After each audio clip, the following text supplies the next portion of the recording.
اللہ تعالیٰ نے رمضان شریف میں میری امت کو 5 چیزیں 5 خصوصیات ایسی عنایت کی ہیں۔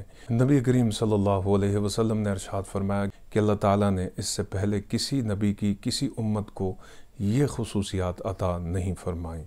پہلی خصوصیت حضور علیہ السلام نے ارشاد فرمایا یہ ہے کہ میرا جو امتی بھی اللہ کی رضا کے لیے ایمان و احتساب کی نیت سے روزہ رکھتا ہے، روزے کی حالت میں بھوک اور پیاس کی وجہ سے اس کے منہ سے بدبو آتی ہے، اور یہ بدبو اللہ کے نزدیک مشک و عنبر کستوری دنیا کی تمام خوشبوؤں سے زیادہ محبوب ہے، اللہ تعالیٰ کو بہت ہی پسند ہے۔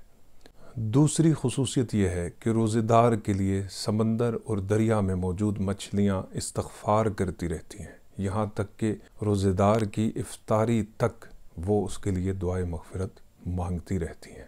تیسری خصوصیت یہ ہے کہ روزہ رکھنے والوں کے لیے ہر روز اللہ کے ایک خصوصی حکم پر جنت آراستہ کی جاتی ہے، سجائی جاتی ہے، اور اللہ تعالیٰ اس جنت سے ارشاد فرماتا ہے کہ تو سج جا اور سنور جا، عنقریب میرے یہ روزہ دار بندے تیرے اندر آئیں گے اور وہ تجھ میں ہمیشہ ہمیشہ کے لیے رہیں گے۔ چوتھی خصوصیت حضور نے فرمایا کہ اس ماہ مقدس رمضان المبارک کے اندر تمام سرکش شیاطین قید کر دیے جاتے ہیں اور وہ متقین کے نزدیک نہیں آتے، اللہ تعالیٰ انہیں اس طرح سے محفوظ رکھتا ہے۔ پانچویں خصوصیت یہ ہے کہ رمضان شریف کی آخری رات میں اللہ تعالیٰ تمام روزے داروں کی مغفرت فرماتا ہے۔ صحابہ نے عرض کی یا رسول اللہ صلی اللہ علیہ وسلم کیا یہ رات شب قدر ہے؟ تو نبی پاک صلی اللہ علیہ وسلم نے ارشاد فرمایا نہیں، بلکہ دستور یہ ہے کہ جب بھی مزدور اپنی مزدوری ختم کرتا ہے، اپنا کام ختم کرتا ہے، تو اسے اس کی اجرت عطا کر دی جاتی ہے۔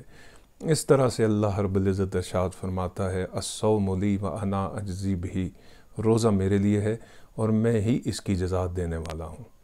لہٰذا روزے دار اللہ کی بارگاہ میں مزدوری کرتے ہیں، اللہ تعالیٰ پھر ان کا اجر انہیں خود عطا فرماتا ہے۔ اللہ ہمیں رمضان شریف کی برکتیں اور رحمتیں سمیٹنے کی توفیق عطا فرمائے۔